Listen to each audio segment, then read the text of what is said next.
So some years ago, an artist friend of mine gave me a very special birthday present. And it was this book. It's the Anatomical Venus. And it had such an impression on me because it was not only one of the most beautiful books I've read recently, with brilliant text and stunning images, but it also opened up a whole new world of how academia, research, art, and also fascination for the morbid and the darker things are combined in this book. And I started some research on who's behind this book, and I came across Joanna Ebenstein and Morbid Anatomy. And that introduced me to, the world of Morbid Anatomy, where I felt like we share a lot of interests. It's, this bringing together of interests, which can be like beauty and the arts, the body, but also mortality and religious imagery, medical history, femininity, devotion, and deep curiosity for life and death. And it was done in such a beautiful and intricate way, which I seldomly see anywhere else, because it's it always has a tenderness and a very intelligent thought behind it. It's not purely, sensational or delving into darkness because it's dark and scary or something. There's some kind of poetic art built over the themes that are covered and discussed in the whole, in that whole sphere of Morbid Anatomy and what Joanna's doing. So if I had the time, I would read all the articles, I would watch all the online lessons, I would, dive into every topic that is offered because it's so incredibly interesting. And today we are speaking with Joanna Ebenstein, the founder and creative director of Morbid Anatomy, a project dedicated to the strange and fascinating spaces where art, death, medicine, anatomy, mourning, ritual and culture meet. Joanna is a Brooklyn-based author, photographer, curator and designer. She founded Morbid Anatomy in 2007, first as a blog connected to her photographic work on medical museums, and since then it has grown into a wide-ranging cultural project, a research library, lecture series, publishing platform, exhibition program, school community, and from 2014 to 16, the beloved Morbid Anatomy Museum in Brooklyn. Her books include Memento Mori, The Art of Contemplating Death to Live a Better Life, Anatomica, Death, a Graveside Companion, the mentioned Anatomical Venus, Morbid Anatomy Anthology, and many more. She's worked with institutions such as the Mutter Museum, Green World Cemetery, the Wellcome Collection, the Science Museum in London, and the Frolic Museum in Amsterdam. What makes Joanna's work so powerful to us is that she does not treat the morbid as something merely dark or sensational. In her work, death becomes a way of paying attention to the body, the beauty, the grief, memory, the forgotten histories, and the fragile intensity of being alive. And the one thing that became very clear in this conversation is how Joanna follows a very particular curatorial instinct. She does not approach her subjects only through academic categories, but through attraction, through resonance, attention, and also intuition. We talk about what she called a kind of devotional impulse, the movement towards images, objects, figures, stories that ask for care, for contemplation, or for reverence. And we also talk about her upcoming book, The Art of Fairy Tales. Absolutely interesting. I'm super curious, and it's about how fairy tales connect to death, to transformation, to danger, beauty, and initiation. Another important thread is the question of privilege or luxury today. For many of us, death is no longer visibly present in everyday life in the way it was for earlier generations. And yet, even if death is more hidden from daily life, we still need forms, images, rituals, and stories that help us encounter it. And Joanna's work shows that engaging with death can teach us how to live with more attention, more imagination, and more gratitude. One of the most important takeaways for me from the conversation with Joanna was the way she was speaking about rigor and openness. The combination really resonated with our artistic practice. On the one hand, there's research, discipline, history, precision, the serious work of looking closely, and on the other hand, there's intuition, atmosphere, change, devotion, and just the willingness to follow something before fully understanding it. And I think a lot of meaningful art happens exactly in that space between rigor and openness. So without further introduction, today we will speak with Joanna about morbid anatomy, death as a creative force, the occult, mourning, curiosity, art and beauty, and why facing the dark can become a deeply life-affirming practice. Welcome, Joanna Ebenstein, to the Transmute Tapes.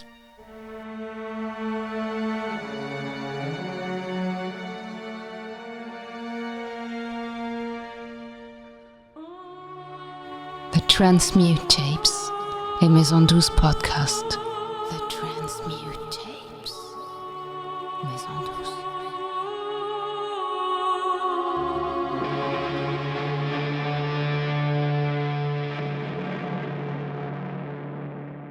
Joanna, welcome to the Transmute Tapes. So good to have you. Hi. Hi, thanks for having me. Of course. You know what? I want to start a conversation with you on the maybe not literally the opposite of where you usually work, but I would like to start with the trend that has not yet spread completely in Europe, but I get a lot from it from the US and other places of the world: longevity. And I have the feeling that whatever you do and what we're going to talk about today, and also our art, can be some kind of antidote to this weird trend of self-optimization, to every last bit of your life, the longevity idea. You know, I think today, if we're going to talk, among other things, about the morbid, about the mortality and the end of life as integral part of it, I think we can also question our attitude towards death today in society, because death seems so much further away than ever before, I think, compared to the times before and societies that came before us.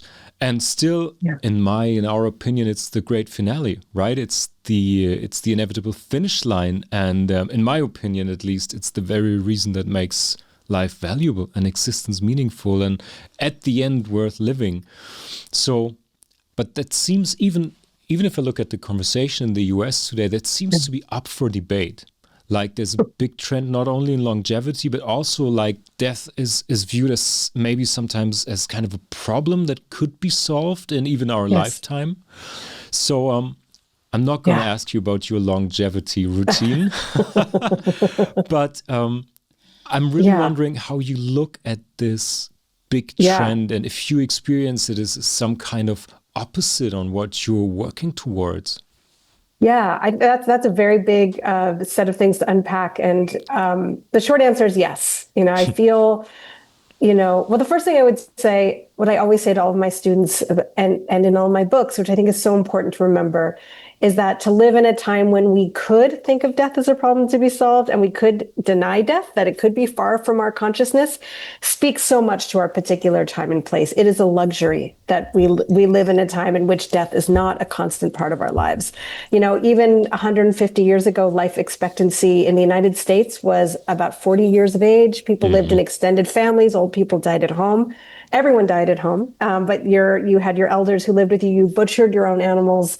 Our lives depend on death, and we're intricately entwined with death. And to live in a time when it has been so completely outsourced, to seem like it could be something that could be solved, I think says a lot about our time. I do think the United States is the worst of all the places I've been as far as this mentality that you're referring to. I lived in London for a while, and I remember being on the tube, and more than once they would stop in the tunnel and say over the loudspeakers, "So sorry, we're being held up because someone on the train has expired. Someone has died." Okay. I have never heard that in the United States. That is a particular term. Someone has expired. Wow. It's a euphemism for sure. But in the United States, they wouldn't even say it. You know, they would say there's a medical emergency or something like that. So the sidestep would be more complete. I think I agree with what you're saying. For me, also, I feel that the fact that life has an end that is not in our control. I mean, some people commit suicide, so for them it is in their control. But for most of us, is an unknown. When, how, where it's going to happen is what gives life meaning and what helps us to craft a meaningful life. Yeah. And I do also think when I hear stories of the people who want to live forever, and this is primarily from what I've heard, cis white men with a lot of money who are pursuing 100%. this, right? I think there's an incredible lack of gratitude there. I feel like the work that we're trying to do at Morbid Anatomy, the work I'm trying to do is to get people to use the finality and the inevitability of death as a way to live meaningful lives, and also as a way to appreciate the preciousness of life. And I think it feels very much to me like looking a gift horse in the mouth, rather than saying, oh my God, here's this incredible mystery that we get to live at all. You know, and not only that, but we're living twice as long as our ancestors, much healthier lives with much more comfort, you know, et cetera, rather than marveling at that, wanting more and finding it somehow lacking because you can't have as much as you want of it. It seems to me like kind of ego run wild, you know, you know, Carl Jung, who's a psychologist that I draw a lot from in my own work, you know, broke down our psychology into many different parts. The ego is the part of us that is aware of itself, that is the one making the decisions and things like that. But from Jung's perspective, we need to broaden our perspective and bring in other elements. And I think the ego wants to live forever. The ego wants predictability. The ego wants never to have to worry. It wants to create control. But that's just one part of us. And I think there's something really missing and something sad, I think, actually, about it. Because I have to think that people who are trying to create more and more and more and better and better and better aren't actually living now and enjoying the life they have, which is what we have. That's all we have. Yes, 100%. Yeah. You know what? I mean, you put it perfectly. It always seems to me like if you're on a holiday with someone who doesn't want the holiday to stop, and he's ruining every bit of fun you could have. Oh no, let's not. Let's stretch this out. Let's not. Oh, I'm not packing. I'm not doing this. It's horrible. They're not making good use of any time. 100%. And horrible for them, I think. That's the sad part, is I really, really think that there's a relationship between how we think about death and our ability to live good, full lives. And I have to think that anyone who's spending so much time and energy trying to extend that life probably isn't finding the life they have very fulfilling, because maybe then they wouldn't want to extend it. So it feels like a symptom of a bigger lack of living a good life, which makes me sad a little bit. You know, but even more worthwhile the work you're doing, the conversation we're going to have today, because again, I think it's not, you know, it's easy to stereotypically condemn everything that's dark, spooky, morbid, whatever. And we get that a lot for our art as well, because we are very drawn to exploring topics that are more on the edges of life, which also can be very passionate. We are working on a big series on love right now, it's going to be in our more darker terms. It's not going to be a Disney princess and prince story or something, but it's going to be, as we usually do, it's going to work towards the parts of the human existence where some fraction, where some, to speak in Jungian terms, where you have to confront your shadows, right? And this is where interesting art maybe lies, to us at least. And there's this is one of the reasons we are so happy to have you today, because we just talked about it before we started the interview. There are so many common threads between your work and ours. You just talked about it. Yeah, because it is always such a weird moment when one of my best friends, she's a Jungian analyst too. She's in the Netherlands, and we have a lot of similar topics that come up. I'm working artistically on it. She's writing stuff, and it happened to me several times that I was, rabbit holing into a topic, and then 1 week later, the Morbid Anatomy newsletter came, and there was something about that topic as a online class or workshop or lecture or whatever, and I kept on thinking maybe there's kind of a web, where ideas pop up in different places, in different people, in different ways of expressing, and that's really interesting. Yeah, I definitely agree with that. And, one of the things that I like to also talk about when I teach my classes is I really, really like Carl Jung's idea that part of what artists and creatives of all sorts do is we're instinctively drawn to the shadow side of our culture, that which needs to come up in order to create balance. And it's not a conscious thing, but it's what needs to happen culturally is balance. Like the balance is the culture, like the psyche, is trying to find balance and wholeness and completion. And I think, also Jung's idea, the archetype, comes up for me, that I think there are certain archetypes that emerge at a given time when we need them, when there's a need. And so one example I have is right here. I keep my little Santa Muerta. I'm sure you guys are familiar with her. So here in Mexico, she's a folk saint devoted to death. She's Saint Death or Holy Death. And this one, as you can see, is pregnant, which I think is so amazing as just as a visual symbol, as a paradox, the generativity of what we've been told is just an end. And so I think watching that phenomenon blossom and grow, and, it started in Mexico, but now it's all around the world. I've seen it in the Netherlands. I've seen it in England, and it's been embraced by countercultural youth. It's been embraced by, all sorts of people that can identify with what she has to express that isn't being expressed in the dominant culture. So I do really think that there are zeitgeists, and there are things going on that we're all kind of tapped into, that we're all drawn to it for some reason that we can't explain. But yes, I absolutely agree with that. Yeah. And it's that's very interesting, because before we started the recording of the interview, you told us, you're located in Mexico right now. You were, I think, born and raised in California, spent time with your grandparents at the East Coast. I watched your TED Talk. I didn't stalk you. Yeah, I'm very impressed. You know more. But what brought you to Mexico? Is it part of that culture that draw you there? Yeah, well, it was very much through Morbid Anatomy. So Morbid Anatomy is a project I started in 2007, and it started just as a blog in support of an exhibition of photographs of medical museums, which you guys have great ones in Germany. In the United States, we don't have that many good ones. But I traveled around taking photographs of medical museums. I did an exhibition. But when I came back with all those photographs, I created this blog as a way just to organize my research, because I had so many photos and I was reading so much and learning so much.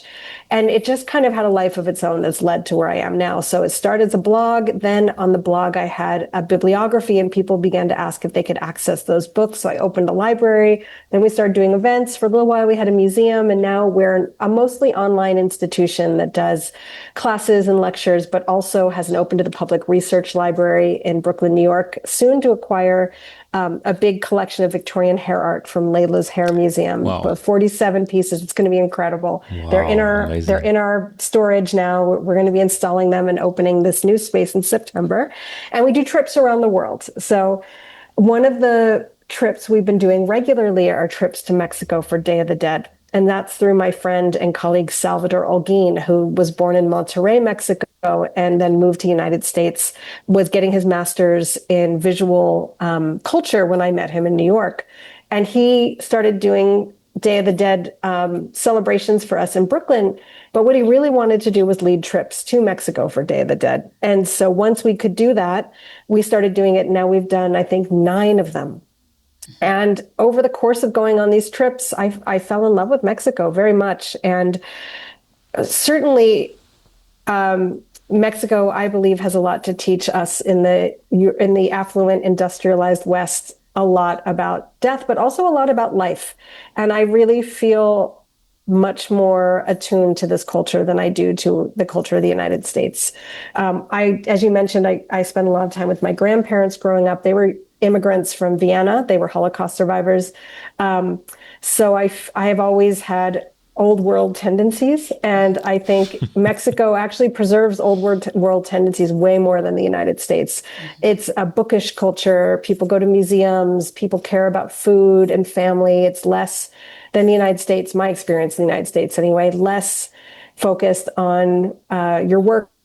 In the United States, everything is pretty much about work and making money and success. And that's not the values in Mexico, nor in Europe, so far as I've seen, which is why I like Europe so much. I feel like you guys still have a love of culture and humanities and what makes life worth living, which are these ineffables that, get left behind a lot in the United States, I think. That heritage is very much challenged now, I think. Is it? I'm sorry to hear that. Different cultural influences, but there's a core still that you can experience. But I didn't know that your grandparents came from Vienna, because this is, I think, the capital of the world when it comes to morbid humor and morbid. It's totally true. I freaking love Vienna. It's the city I part-time grew up in. My parents had friends there. Oh, you did? Okay. My mom was crazy about getting me baptized in the Karls Church in Vienna.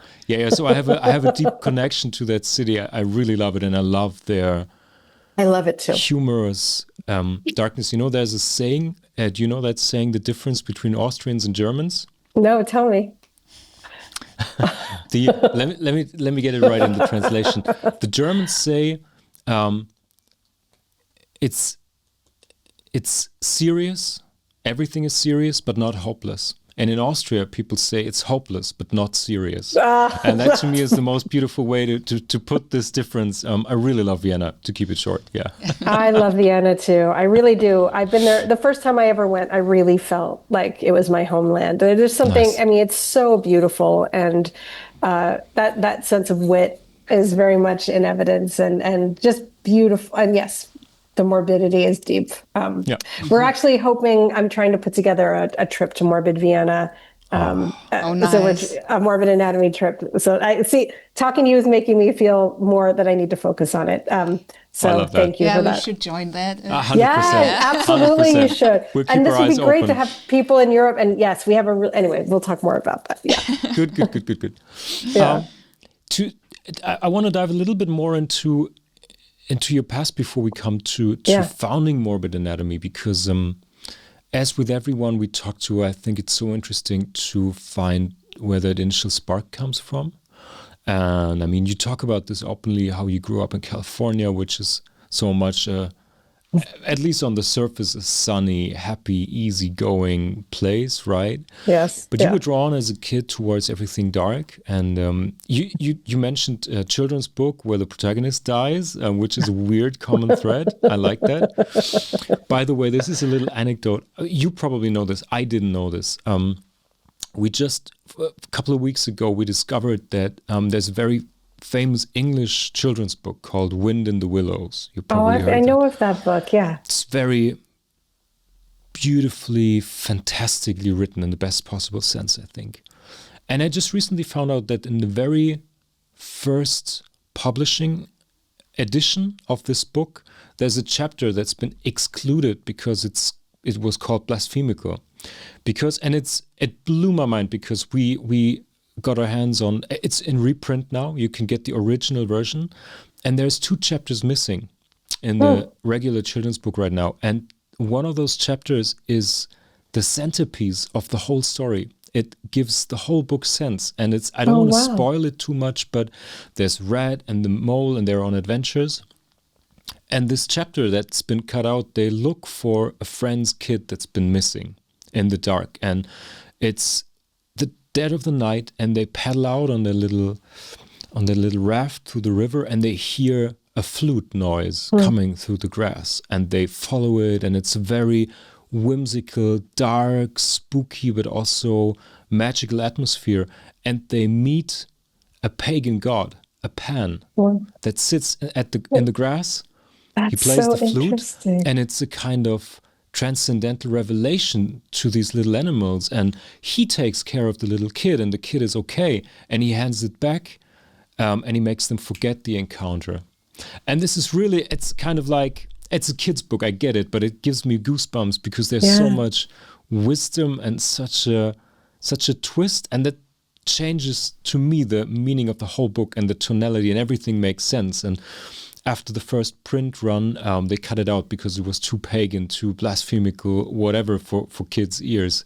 And that was really crazy to me. So if you haven't read it, I think it could be right up your alley, maybe. Yeah, thank you. And I'm actually working on a book project right now about rethinking good and evil. And I just watched, one of our teachers is Liz Andres. She taught a class for us on Pan, the history of Pan, and also talking about its relationship to the devil, which was really where I was interested. But I just finished watching that for my research. It was fantastic.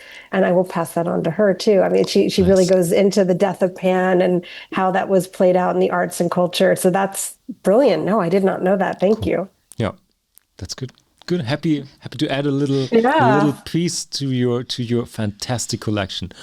But back to your story. So you found this interest that grew, and you had a little bit of East Coast experience, which I guess changes perspective as a kid. But then you started traveling. You talk about this in detail, and the TED Talk that people can find in the show notes also.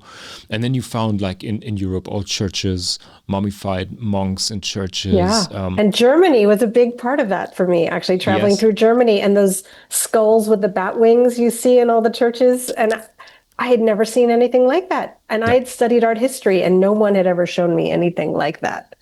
It's kind of excluded even in Germany. You have to specifically look for it. It's not like this more morbid or dark things are part of everyday culture. It surrounds you. It's everywhere, but you gotta have to look for it. Mm-hmm. Yeah, that makes sense. Yeah, next level for us is we spent summers in Italy, southern Italy, and this is really like next level. Where in southern Italy were you? In Puglia. Okay. It's like very down south. Is that near Naples? Oh, it's in the heel of the boot. It's not the tip of the boot. It's in the heel. Got it. But okay.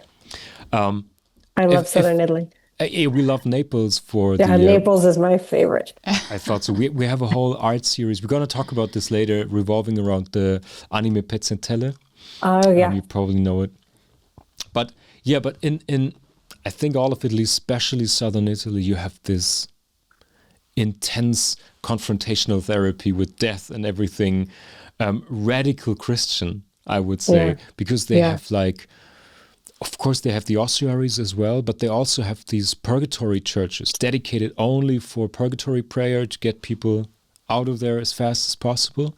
Yeah. And there are cities like Oria, I think, where you have mummified monks on display in the church, not in a cave or the catacombs. They're just, as you enter, you walk past them. And they are no nonsense, full on, not 100% professional embalmed. They just sit there in glass cases, and not to be bad spirited about it, but it's really interesting to see European tourists walk in, and then American families with their kids, they freak out. It's like, dude, I'll bet they do. Yes, it's very unconventional to some tourists. It's really fun.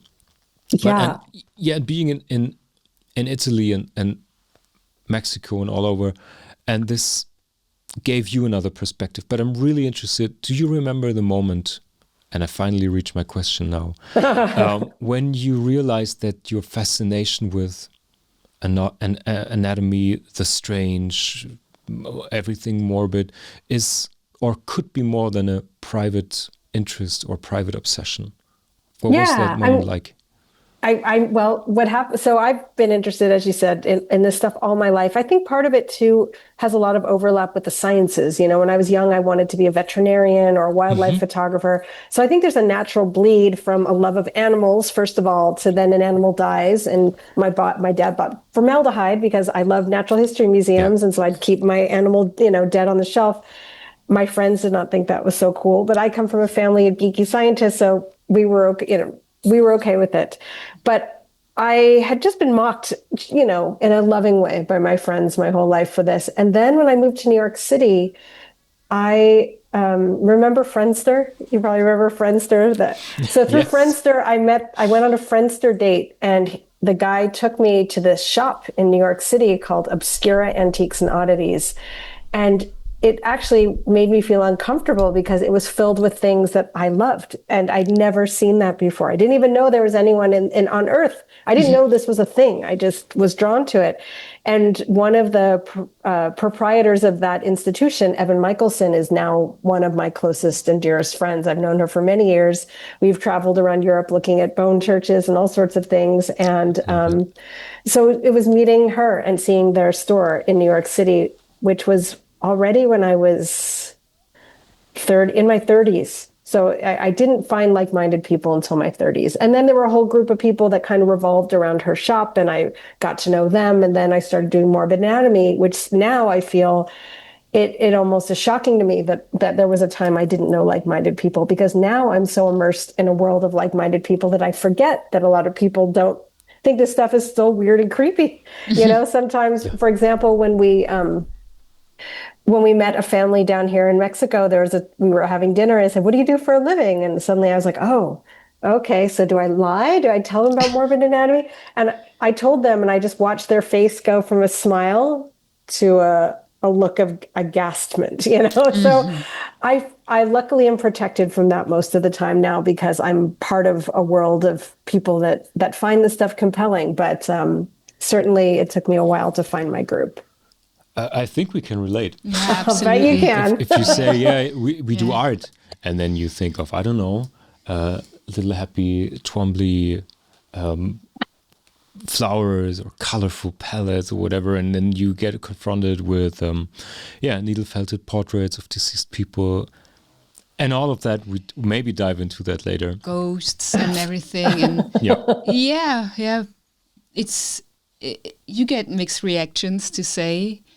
Yeah. But there are also like these encounters where you would have never thought that this person has some kind of, secret or hidden interest in stuff. That's or absolutely right. Is very open to things, because it's stuff people normally keep private because they don't want to be seen as weird or... Totally. And also there's a weird, I think, misunderstanding, for me at least, let's say if we have an art project that evolves around skulls and death, and to us it's, like we said earlier, there's a lot of positivity in that, and a lot of attention and love also, and embracing things to make them whole again, and people only see like a little part of it that seems to them dark or eerie, or I don't know. It's yeah.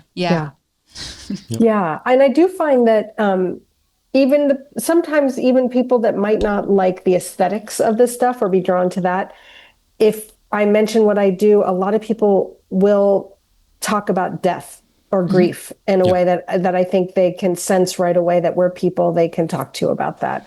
And at least in the United States, people tend to get uncomfortable when people bring things like that up. So a lot of people in my classes, say part of why they're in the class is to deal with grief, because when they bring it up to their friends don't want to talk about it. Their friends are kind of just uncomfortable. It's not ill-intentioned. They just don't know how to deal with it. So I think everyone, or many, many people, have stories of grief and loss that once they learn what I do for a living, they open up and they're very happy to have a real conversation, Yeah. Well, we experience Yeah. something similar. Yeah, a lot of times. Yeah. Before we end in the here and now, your journey, we didn't cover all of your journey. So, well, you discovered this, and as you said, Morbid Anatomy started as a blog. You opened it to the public. You met Tracy Hurley Martin. You opened the museum in Brooklyn.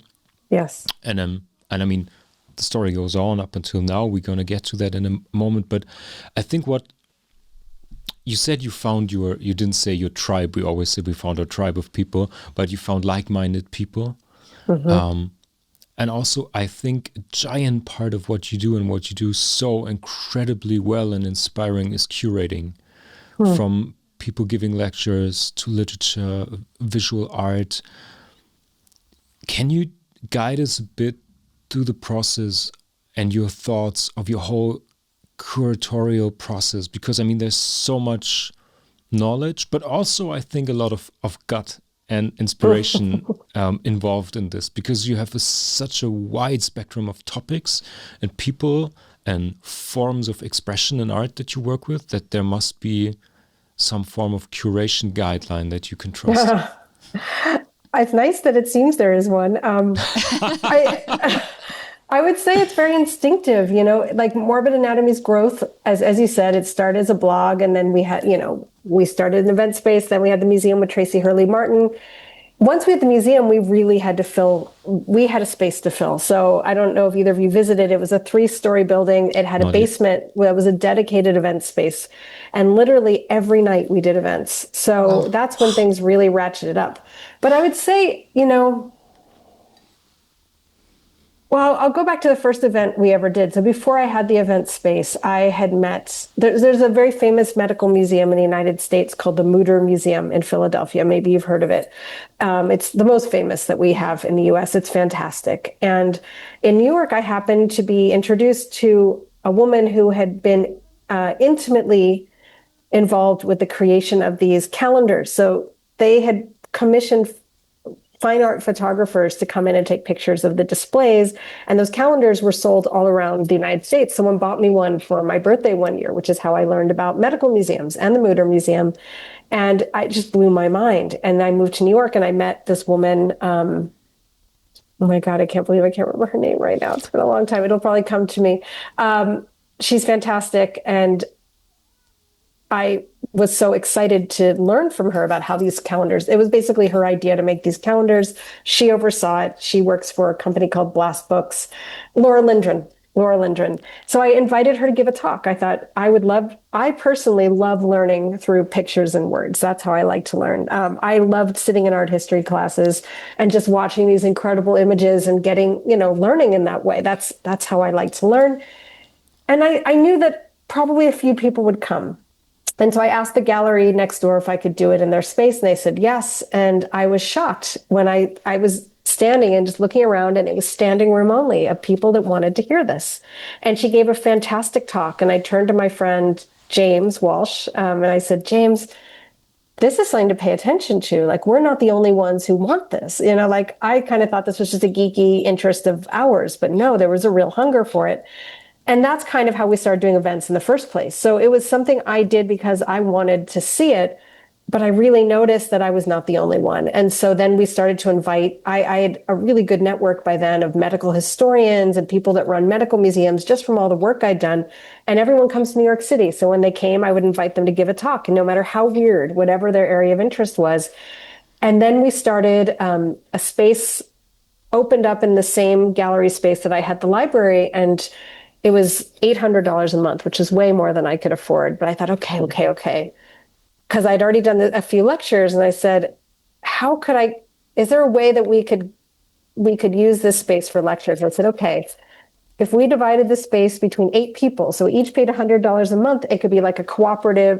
I didn't even have that language then. If I could find 8 other people or 7 other people that wanted to pitch in, then we could just do this and be really playful with it, not worry about making money, and start doing events and exhibitions. And so that's what we started doing. And then once we had that space, then it was just natural. Like New York is a place everyone comes to eventually. And I had a good network. And then also, I started to, I'd see a new book that came out on something that looked interesting to me. So I just reach out to the author and, say, well, do you want to give a book talk? So it kind of grew organically in that way. And then when we had the museum, it really became a job. We, in order to keep the coffee shop wanted people in there, the gift shop wanted people in there. So it was good for us to have new people every night. So we started to cast the net wider. And then because the museum had a high profile, people started to come to us. And so, local professors, museologists, all sorts of people. So I would say it always had a life of its own.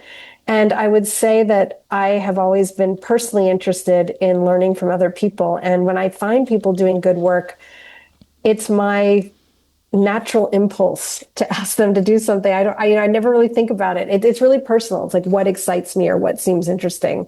And sometimes it's things that don't necessarily seem super interesting to me, but they have such a unique take on something that I think it would be interesting for Morbid Anatomy. So, I definitely have a curatorial eye, but it's really retrospective through doing it for so long that I could tell you what that is. It was never, nothing about Morbid Anatomy was ever intentional. I didn't set out to build a museum. I didn't set out to build something that would last 20 years. I've done a million projects. This is just the one that weirdly, it has a life of its own, and I feel like all I'm asked to do is kind of make decisions at certain intervals and to guide it the best I can. But it has its own life and its own desire, I think, it wants certain things. And I also really like, going back to your question about meeting like-minded people, I feel like, what Morbid Anatomy is more than anything is a community. And I think there's a real fluidity of boundaries between teacher and student. And so many of our teachers come from people that were in my classes. We're just hearing them talk in class or seeing their expertise. Can you teach this? Can you teach that? It's very organic and community-based, I think. When we're a small group, relatively small, I mean, we're pretty big, but compared to the world, we're pretty small. A small group of people interested in something pretty niche. I should say interested, because I think what you guys are saying and how I'm feeling too, it's more than interest, right? It's like an avocation. There's a real passion for us in this. And there aren't many places that can act as a container for our community, and I think that gives me a lot of, I feel very fulfilled by that. I really love being in an event and seeing everyone enjoying it, the presenter, the people in the audience, the after conversation. There's something that I find deeply fulfilling about filling that role. And then I'd say that's kind of the motivation for all of the rest, if that makes sense. Yeah. Well, I love that, first of all. Thanks for opening up into this experience, which isn't the first time we heard something along those lines, that it's not... I mean, you used the word cooperative place, right? That's not corporate America. That's not the iron capitalist fist guiding your decisions. That's passion, vocation, as you said. Exactly. I love that. And but at the same time, you talk about that you've naturally found a crowd for that. And I think if you start with something that you yourself and even your circle consider niche or special interest or whatever, when and how did you realize, I mean, you mentioned some critical points where you found, there's an audience for this, but to trust that process. It's not going to be like a business entrepreneur story now, but I'm really interested because this is also, if it's close to your heart, it's something that you maybe want to shelter from too many unknowing eyes and stupid criticism. So how did you know we have something, we have a real audience, and how did you dare to expand it? Well, I think, again, I never thought about it that way. This was never my job, right? This was my hobby. So at the same time that Morbid Anatomy was being born, I was a freelance graphic designer, and I was designing books for people in our arts community, but also I was working for Scholastic and other corporate places that were paying my bills.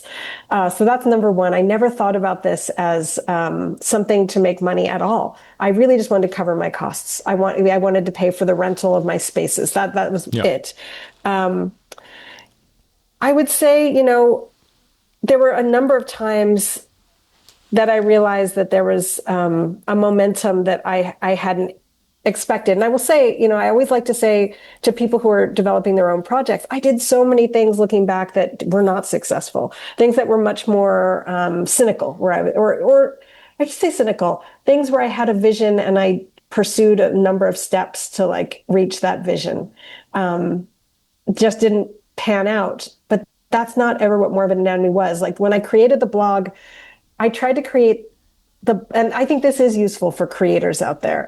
When I created the blog, I tried to create it as exactly what I wanted to read. I wanted to look, so I based it on the European medical museums I saw and the Mutter Museum as far as the design. I wanted the design, I wanted the frame not to be, oh my God, look at this weird stuff, but a kind of elegant, quiet, sophisticated container for images that could be really confronting, to allow people to see them in a different way. I was a designer, so that's the language I think in anyway. So I basically thought, what is the blog I'd want to look at? And I'm thinking maybe you guys can relate to this. Like I also grew up when I lived in California, the only places I saw these ideas being expressed were in youth subcultures like heavy metal and goth. And I have real fondness for both of them, but there was a lack of sophistication that my educated background found repellent. And I wanted to present these things that I thought were much more than, oh my God, weird death, as what to allow people to see how fascinating and sophisticated and how much we have to learn from them. And I guess with respect, I didn't feel that respect in the subcultural communities. It was more like a product for sensation, And so I really wanted to reframe these things in an educated, I don't want to say academic, because it wasn't, it's definitely research-based, but I wanted it to feel very accessible at the same time. And I think that's a big part of why it worked, is I wasn't trying to make it what anyone else thought would make a good blog. I wasn't trying to make a successful blog at all. I was really creating a research tool because first of all, I was just doing all my research and I was looking for a list of all the medical museums in the world, and there were none. And I needed it for my research. So I created that, and then I started to organize all of the links I was using again and again as a tool. Then I put the books on my bibliography, and then I started doing posts. And within 3 days, I didn't know anything about the blogosphere at that time. It was pretty new. And within 3 days, I had people sending me emails saying, oh my God, this is how I think about the world too. I'm so happy to see this. Amazing. I didn't think that, right? That wasn't my goal. So I think the authenticity is what I guess I would say to your listeners. I think doing something true to you and not thinking, is this what this person would like, or is this like what a magazine's going to like, but what you like, what feels right to you, how can you make it exactly how you would want it to be? I think that has a ring of truth that people respond to. There was nothing calculated about it. I wasn't trying to do anything. And I think that's partially why it resonated for people. And I think I will also say it's mostly women who I heard from, but not just. Within a few days, I also heard from a medical historian, Michael Sappel, who is a friend of mine and a medical historian, brilliant medical historian. And I didn't use my real name on the blog. I just used my initials because as I mentioned, I worked for children's publishing for Scholastic at that time. And I thought, this is a long time ago. This is 2007. And if they had found out I was into this weird stuff, I was afraid they might let me go, So but within 3 days, I got an email from him saying, is this you? Someone had sent it to him. So I didn't really understand how the blogosphere worked, but it was like this magic thing where it just went out into the world like seeds, and the right people found it. And I don't know why, but that's when I really realized was the blog, where I was like, wow. And people were part of the conversation. People were sending me things, then I was learning about organizations in Europe, like the Association for Medical Illustrators, who invited me to come to their conference. So suddenly that became a window into a world that I didn't even know existed, that there was a group of people interested, but there was no center point for them to gather.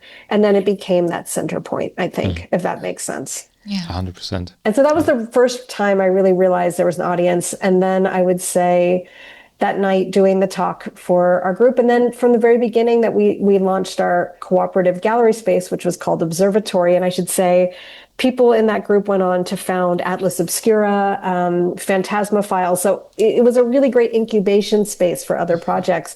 But we were all shocked that like all of our events sold out and that there was a hunger for this. Like none of us thought that. We were just geeky. We thought we were geeky people that thought it'd be neat to see lectures, you know, but it was shocking how many people thronged to be there, you know?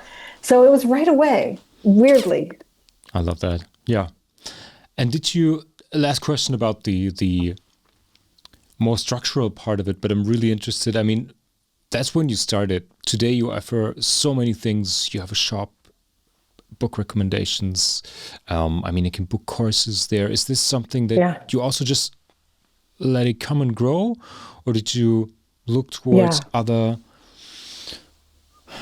I don't know, other strategies to grow, or was it something the audience wanted? Because I mean, this is something that a lot of creatives might also ask themselves. I mean, you found something and you found some traction and people liking it. So what guided you from there to where you are today with Morbid Anatomy?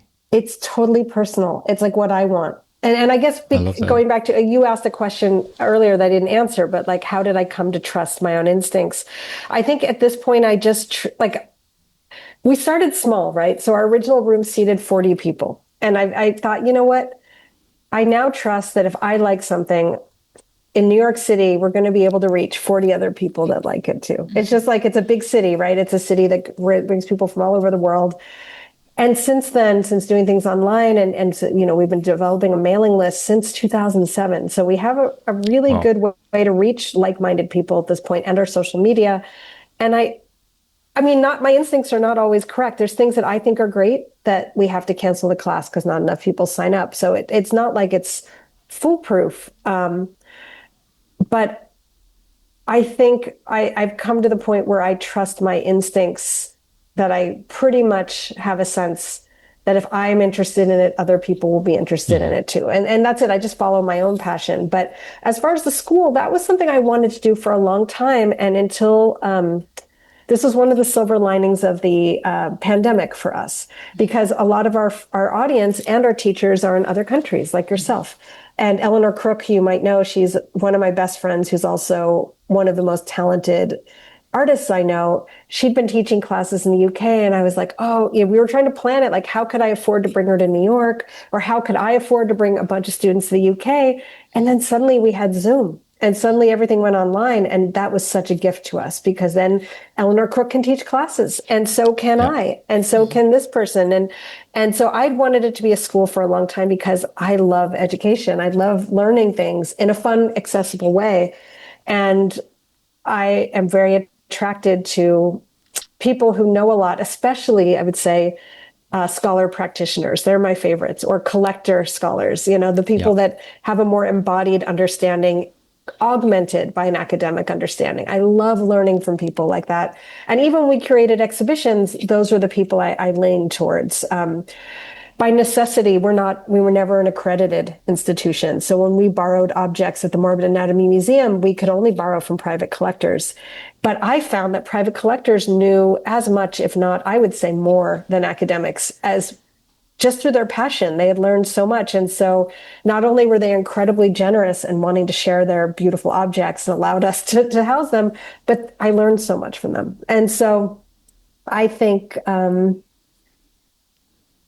you know, we live in a time in which capitalism has tainted so many things, including education. You know, a lot of the teachers in our community also teach for accredited institutions. And what's great about Morbid Anatomy, I would say great, I hope others would agree, is we're not accredited. We don't give grades. You don't get a certificate. So the only reason anyone would buy a class for us is because they want to learn something. So it just brings a totally different group of people. And it gets us back to the roots of why the humanities mattered in the first place, you know, which is that they help us understand our world. They help us make better choices. They help us create meaning around things. And I think that's what I really, really value about what we do education-wise. And I'd say some of our classes are more like university classes in that they're factually informative. I mean, they're all factually informative, but I'm always looking for teachers that can not only say what, but also why and how and what it tells us about our current time. kind of bringing it into the present. That's what I look for in education. And so that's what I'm always biased towards, the people that come to us. I always say, like, the ideal morbid anatomy instructor is rigor and openness. Like, without rigor, then it becomes new age. And without openness, then it becomes boring, right? Mm-hmm. But like someone who's still grounded in facts and still grounded in scholarship, but open to the mysteries, open to looking at the occult, looking at things we don't understand in a judgmental and non-shut down way. That's what I'm really interested in. And I found a lot of our community is as well.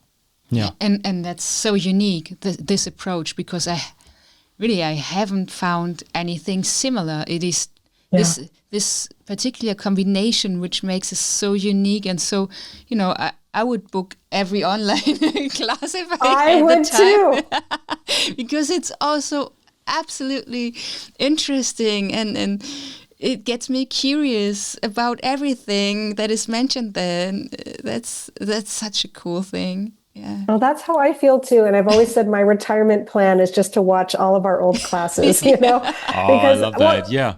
Even now that I'm working on my book, I'm just asking teachers, hey, would you mind if could I watch the recordings of the class? And it's so useful. Like, I'm watching one on Lilith now because I'm trying to understand the roots of Lilith for my book as well. And this is a woman who wrote her dissertation on Lilith. She knows Lilith, so and she's telling stories with pictures, which I find nice. I learn a lot more when there's images involved than I do from just reading a straight text. It helps it stick for me.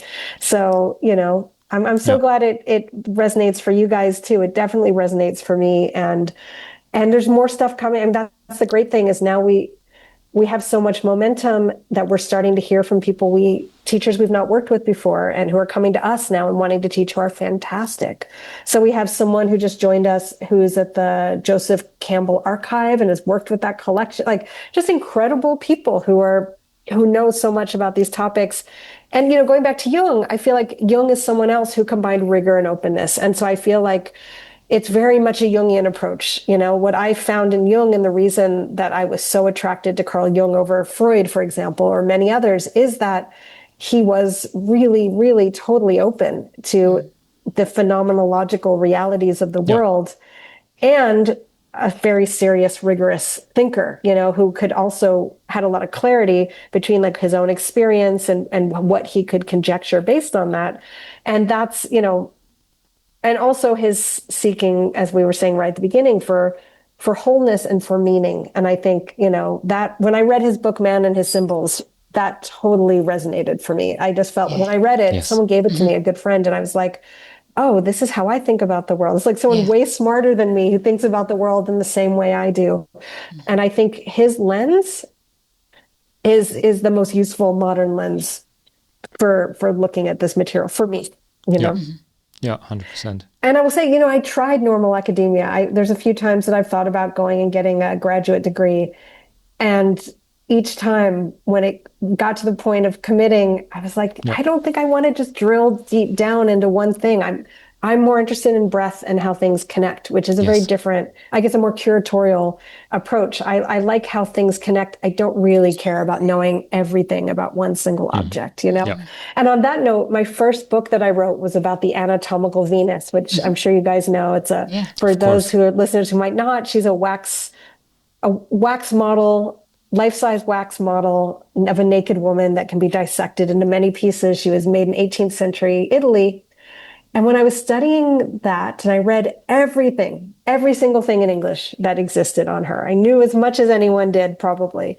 And I found at the end of doing all that research, I was like, all right, I know all this stuff, but something is missing. Like it's not all of those facts are not answering my questions. I remember thinking, well, do I have questions? Like, what were my questions? What was I even seeking? But it's going back to this idea of material culture and art, right? Like there was something about that object that sucked me in and made me want to know more. And reading about it was not enough.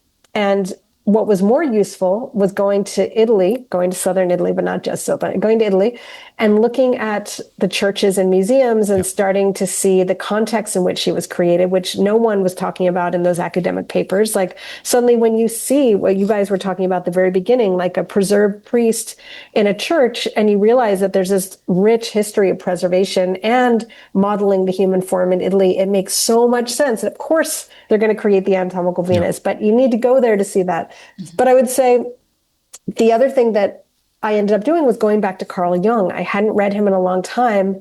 And I went back to Man and His Symbols. I just had an intuition. I was like, I think this might just help me figure out whatever it is I'm trying to figure out. And it did. It was just it's a different lens that shows different things, and that pure academic lens for me doesn't answer whatever it is that I'm looking for. It's not for me, So I definitely am biased at Morbid Anatomy when I'm choosing teachers, people who also think that way, who are passionate about something, who are seeking to understand why it exists, how it exists, what it tells us about us that it no longer, seems normal or whatever. Like people who have a similar mindset, I guess. Absolutely. Yeah. I have something just came to my Absolutely. mind. It is, because I can relate so much to what you said, that reading alone doesn't, show you the mystery or not the whole picture. And we came across this several times when we were working, artistically, but also research based with archaeological finds or with myths. And I was often reaching a point where, let's say Medusa, the mythological figure, read everything about her, looked at all the pictures, and I knew there was something was calling me to portray her and to work with her, that I could not get through, secondary material. And we started using channeling, technique of trance channeling to directly, get in contact. Yeah. And that is something we did now for, I think, 2 years or something, which I learned at the Arthur Findlay College in London. Oh, that's cool. And they use it for mediumship, and we use this more for, reaching out to mythological or historical figures and entities. Or archetypes also, which gives such a rich new input to these things, because you tap into, sometimes might be the collective subconscious, sometimes might be the place you go where some energies are still there, or sometimes it's really some kind of connection. We don't try to find out what is what, but we use this material as artists. So Yeah. Well, what that makes me think of is as we've been sitting here, I have this new figurine. I just got back from India, and I bought this little figurine of Kali, the goddess Kali, and I've been feeling the same about her. Like I have a strong draw, and I've read everything I can, and I'm like, but now I'm reading about Tantricism, and Tantricism is all about connecting experientially to the archetype, or however you want to think about it, the energy, the goddess, through the use of mantras, through the use of creative visualizations, through, all of these things. And I'm beginning to think if I want to get to know her, I'm going to have to do some experiential things. And I think it's another way of knowing, however we want to define what we get from that. And it is a more intimate way of knowing than reading a book. I think it's all important. I think the reading is really important too. But I absolutely agree that humans have had techniques for getting out of our rational minds for as long as we've been human, I think, and I think that it brings in other ways of knowing, and actually we have a class taught by Tiffany Hopkins. She's a friend of mine who was a medium, trained to be a medium at Lilydale in New York, which is a spiritualist enclave. And she did a book called Beyond. You might be interested in talking to her, which is about using the mediumship techniques that she used as a way to connect to all sorts of things. 100%. That's very thesis interesting. was about. And I've been part of her circles, and they really were powerful for me. And she just suggests certain experiments, like doing putting yourself into a meditative state through whatever means you have, and then writing. So what I did during COVID, based on her suggestions, is every morning I would look at a tarot card of the major arcana. I'd write something, and then I would do a meditative state and write again. And almost every time, the second state brought in something that didn't feel like me, and that was way more interesting, Nice. So I think there's so many ways we can use that to get out of the ego brain, which I think we were just talking about at the beginning. Yes. When we were talking about the people that want to live forever, which is the ego's way, is keeping everything exactly as it is, yes. Controlling it and keeping it forever, but getting beyond that, getting to something bigger, deeper, stranger, more 100%. Complex, more true, And, we're working hard to make that also accessible for our audiences, because, in the art world, it's similar. Yes. I love the idea of rigor and openness. But I believe that in visual and art culture, it became similar. You have these two very different states, but they're very close within itself. You have the super hip crowd, like art students and whatever, and you're never, ever in your lifetime going to be cool enough to join them, right? So you just stand there and think, okay, maybe I don't get it, so what's happening there? And you have the other end, like high-end white cubes, and you just stand there safely with your glass of champagne, and you don't have to talk anything but price. And that's a very safe and boring zone to interact with art. Yeah.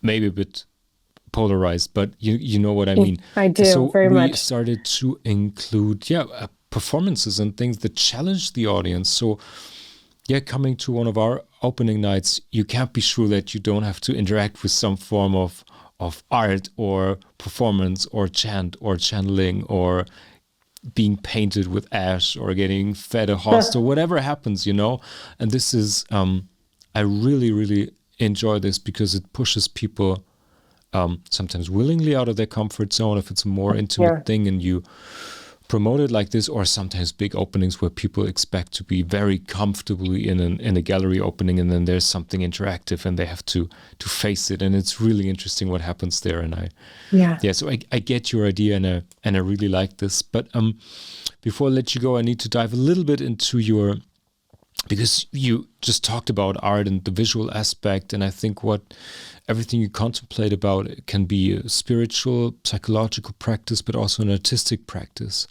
So I'm really interested, are there some artists or artworks that inspire you right now, or that you work with at the moment? Yeah. So, it's funny. I was just I did another podcast interview yesterday, and I was talking about how, I originally thought of myself as a visual artist. That's really what brought me to all of this. It was about these images, and it was about wanting to photograph these incredible objects. But when I did the opening night for the exhibition that I did about medical museums, I had to give a lecture. And I watched the people look at the exhibition before the lecture and after the lecture. And I was really distraught. I was really sad to see that they got what I was trying to say only after the lecture. The images alone did not communicate what it was what I wanted them to take away. They didn't really get. And so that's when I realized, whatever this is I'm trying to say needs images and words. And I think that was kind of the beginning of my movement away from purely visual art. I think for me, most of my books, except for my most recent book, which is Memento Mori, all of the other books are art books, picture books, or pictures and words, I should say. The Anatomical Venus was very much, I'd say, equal text and images telling the story. And then I did a book called Death, a Graveside Companion, which is more a compendium of images of death throughout time. And it's really just a coffee table book of death images. I'm trying to think. And then my new book that's coming out in August is an art book about the art of fairy tales, but also has text that kind of plays with meanings we might find in these images and these stories and their durability. But that's all a long way of saying that art, I'm looking around my room, and I could just show you.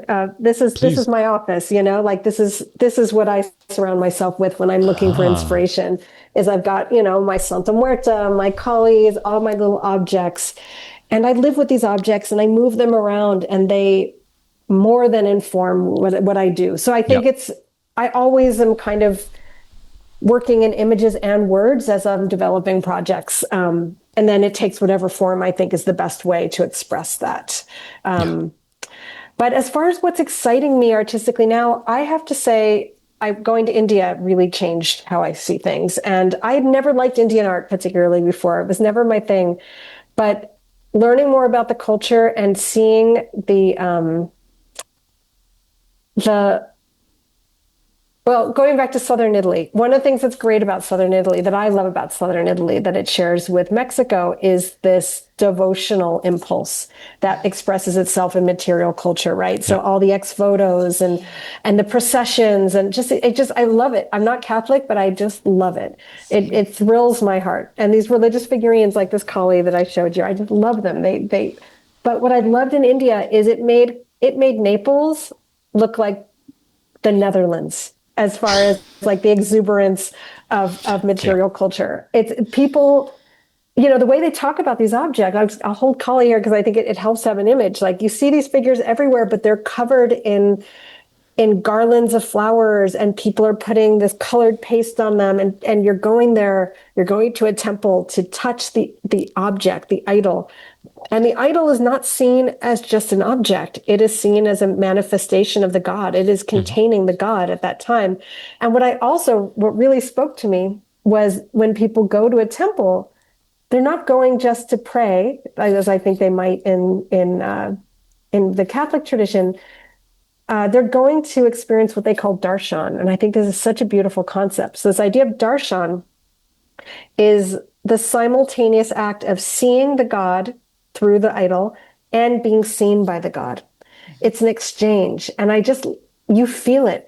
It's everywhere. And so I love the way that people live with art in India is so different. And the colors, the life of it. I mean, they think of it as enlivened. So it's no, I guess, surprise that it would feel so alive. But if you're driving around at dusk, you see people on hillsides in these little roadside shrines lighting incense and singing, like there's this devotion, and the temples are filled with the most incredible sculptures that are so loved and so interacted with. And I had this realization when I was there, where suddenly I was thinking, we only call it art because we don't believe in the divine anymore. That's not how they think about it there. It's not art, but it is. We would call it art because we don't live in a spiritualized universe. But for them, it's not art. It's creation in the service of the divine. And for me, that's how art has always felt when I did art. And I think part of why I didn't become an artist is it felt too commercial. And I didn't, as you said, I didn't relate to the people in art school. I didn't relate when I moved to New York City to the people at the art openings I went to.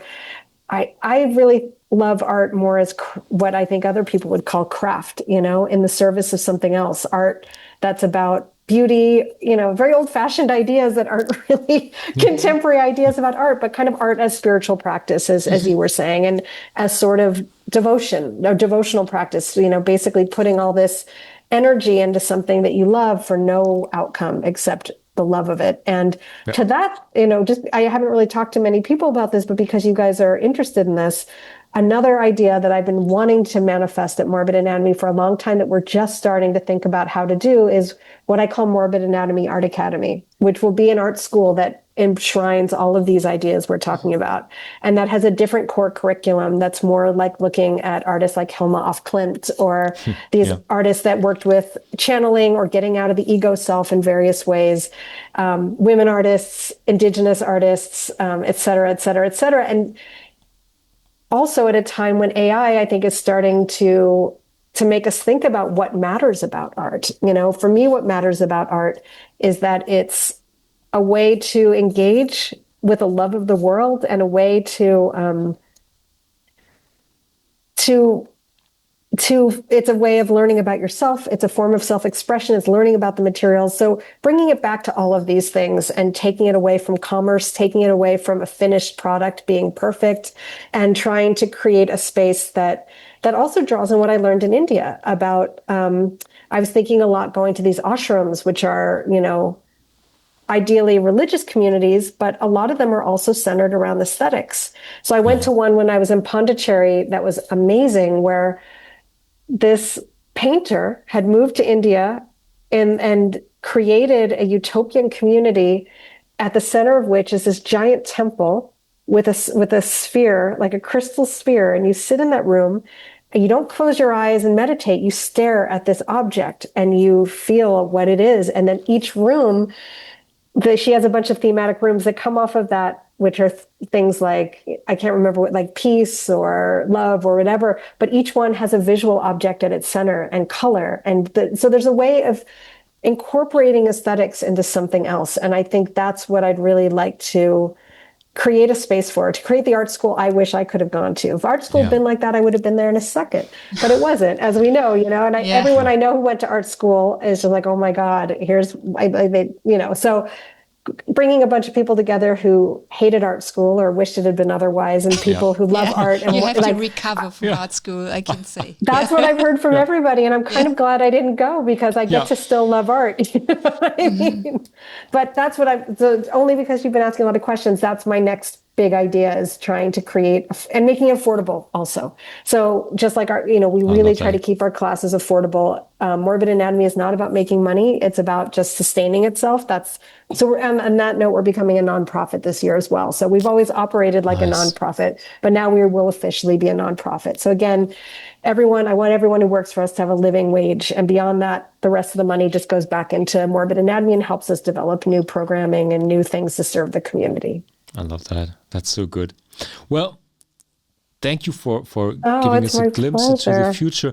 But one more question, at least, I have you teased about your new book. It will be released in August, and it's about fairy tales. Did I hear that right? Yeah. I mean, you talked to two Germans from the Black Forest, from the Brother Grimms, right?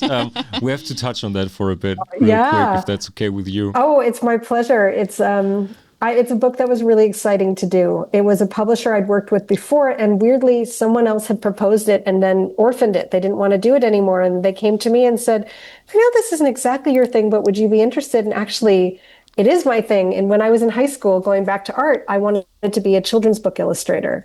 Like, I didn't want to be a fine artist. I loved children's book. And so I was collecting illustrated fairy tales by Oscar Wilde, and I loved the work of Harry Clarke and Aubrey Beardsley and all these incredible, incredible illustrators, Kai Nielsen as well, and Alistair.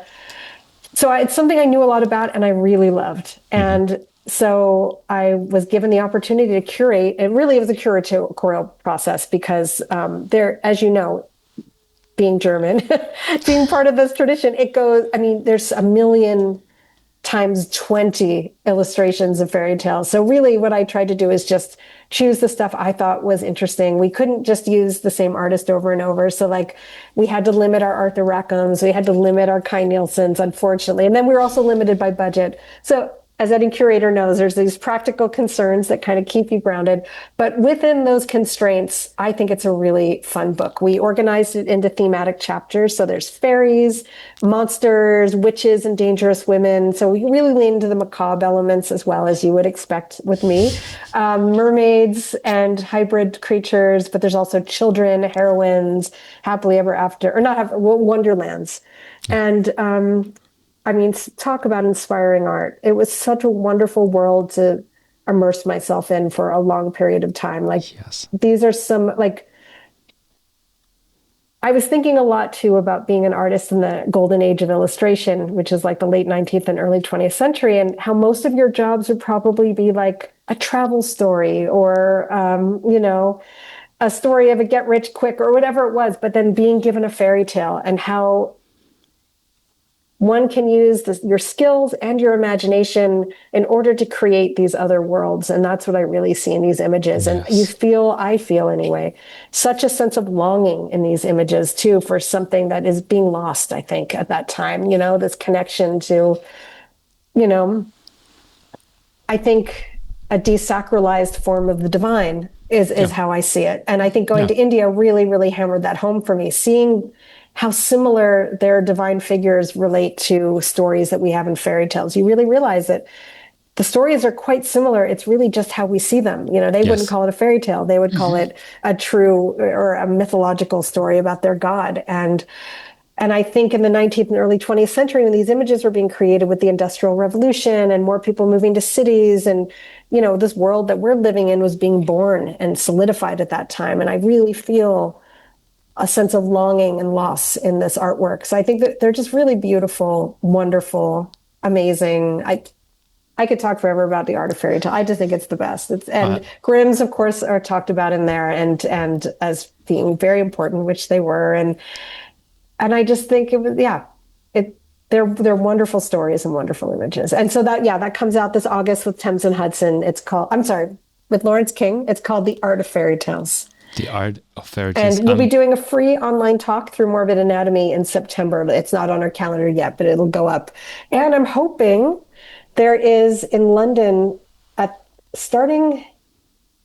maybe it already started and going through October, there's an exhibition at the Royal Academy of the work of Richard Dodd. So Richard Dodd was one of the fairy painters. He painted a very famous painting called the Fairy Feller's Master Stroke. Do you guys know this one?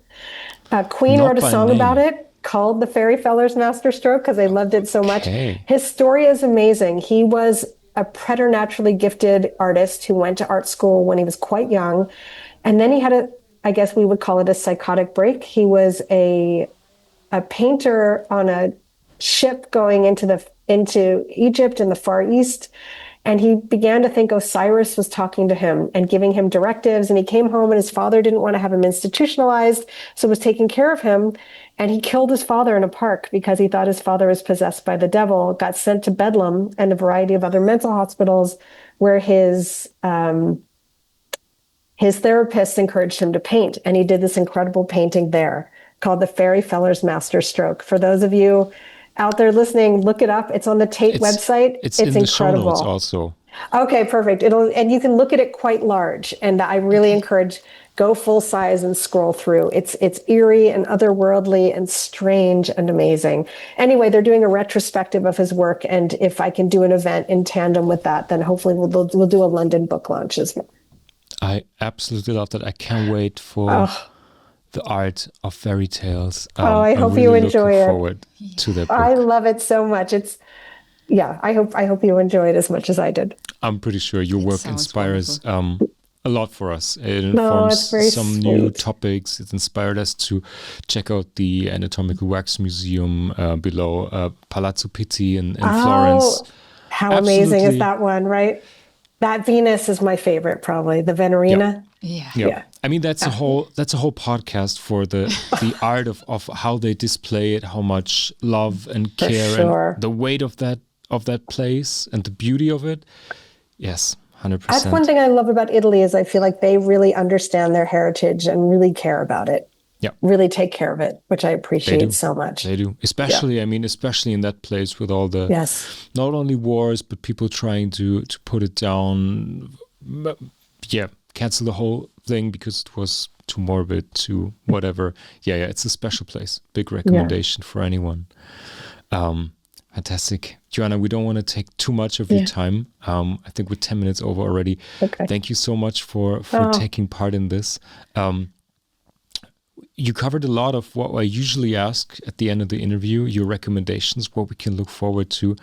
So maybe you have for anyone listening who's not as familiar with your work and who's maybe not familiar in navigating the dark side of things, the morbid side of things, is there a first gateway you can guide people that are new to you and your work in your world? Sure. What's a good entry point?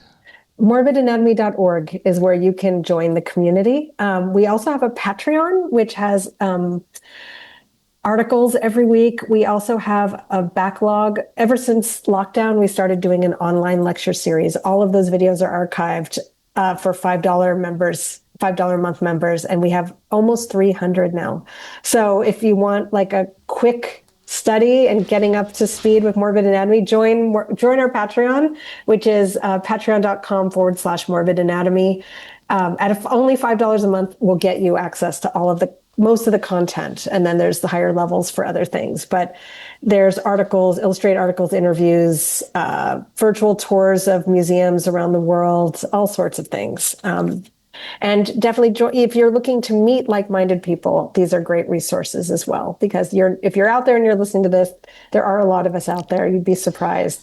And we'd love to meet you. I love that. Yeah, it's great. Thank you so much for being on the show and taking the time. Thank you so much for inviting me. It was a real pleasure. Thank you. Discover more inspiring talks, audio documentaries, or art performances. Subscribe now on your favorite podcast platform and visit our website for more information. That's maison-douce.com.